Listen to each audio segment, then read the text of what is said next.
Thank you. It's great to see you all. Thanks very much to Stop the War for organising this event and such important discussions to be having. And I was really delighted to be speaking around this issue. And you know, it's really kind of thought-provoking, you know, the role of the state in terms of war and militarism. So my sort of presentation is going to be a bit more like in-depth in relation to that. So obviously, like, war, militarism and nuclear weapons are at the heart of the British state. This originates from its colonial history, dominating the rest of the world, extracting its resources, oppressing and murdering its people. So the British state was shaped around maintaining its global dominance through military might and colonial oppression. The end of the Second World War saw the decline of the British Empire, the success of liberation struggles in former colonies, but the emergence of the US as the dominant global power. Now, treaties enshrined in British law have totally shaped and determined the nature of this new British state.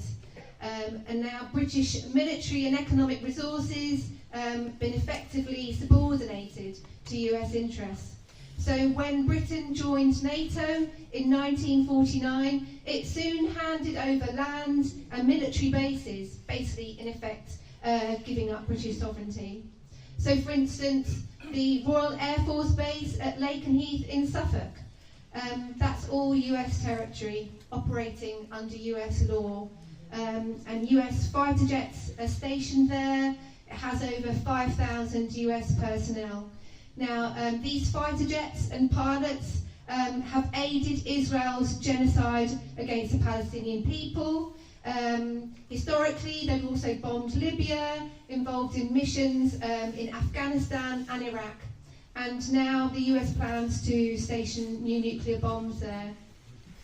Another treaty, the 1958 Mutual Defence Agreement, that was renewed indefinitely last month under this new government, is a nuclear sharing agreement with the US, which makes it possible, basically makes it possible for Britain to have nuclear weapons. So British military policy and nuclear weapons programme is dependent on and determined by US military priorities.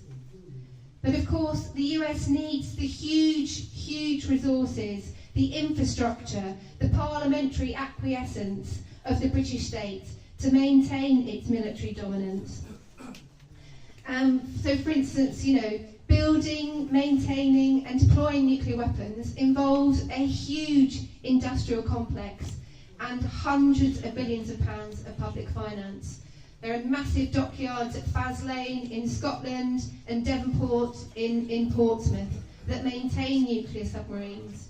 Huge bases at Aldermaston for building and testing nuclear warheads, and massive factories and docks at Barrow to build new submarines. And there is a massive level of secrecy around this military relationship with the US because it perpetrates illegal wars, genocides, and threatens nuclear war.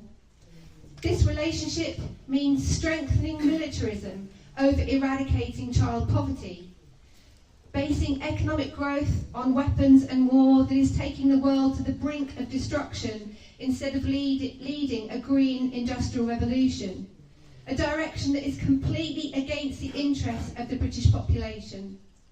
And the British state power is used to maintain this and to stop those who challenge it. We got an MP to ask the Ministry of Defence, what is going on at Lakenheath? The reply was, it's a matter for the US government. But this base is on British soil, and Britain is leasing it to the US, and it's assisting the Israeli military in genocide. So of course it is a matter for the British government, just like the stationing of US nuclear weapons at the base is a matter for the British government. And which is why C&D is protesting at Lakenheath, like the movement has done for decades at bases like Greenham, exposing what is happening, using non-violent direct action to disrupt and to get them shut down. And when movements challenge the state in this way, the British state uses huge resources to try and delegitimise and criminalise us. People may have seen Kate Hudson, our former General Secretary, giving evidence to the undercover policing inquiry known as Spy Cops, which has been investigating decades of undercover policing work and its impact. Undercover police spied and infiltrated CND at the height of the Cold War in the 1980s. Public Interest Law Centre, these are the lawyers representing CND in the inquiry, revealed that MI5 spy unit, which reported directly to the Secretary of Defence at the time, Michael Heseltine, was motivated by CND's influence on public opinion and was tasked to discredit the peace movement. The lawyers said that it was the most explicit example of subverting parliamentary democracy uncovered so far. Organised movements campaigning for fundamental change that goes to the heart of the British state, like opposing wars, opposing genocide, taking on the fossil fuel industry, fighting racism, are a huge threat to the state. This is because we are campaigning on matters which are totally in the interest of the majority of the British population and the world. The so-called counter-terrorism legislation being used to criminalise peaceful protesters like Just Stop Oil and Palestine Action and possibly proscribe them shows how the state is protecting the interests of fossil fuel industry and the genocidal Israeli regime. It is precisely because protest is so effective that the government is trying to shut it down. But they can't stop us. Society has always found ways to protest. They censor the Palestinian flag, the watermelon becomes a symbol of resistance. Protest is creative, courageous, empowering, transformational and unifying. And with Trump's election, our protest is needed now more than ever.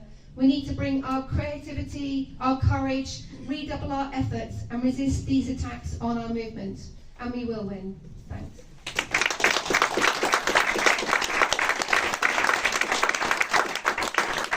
Thank you very much.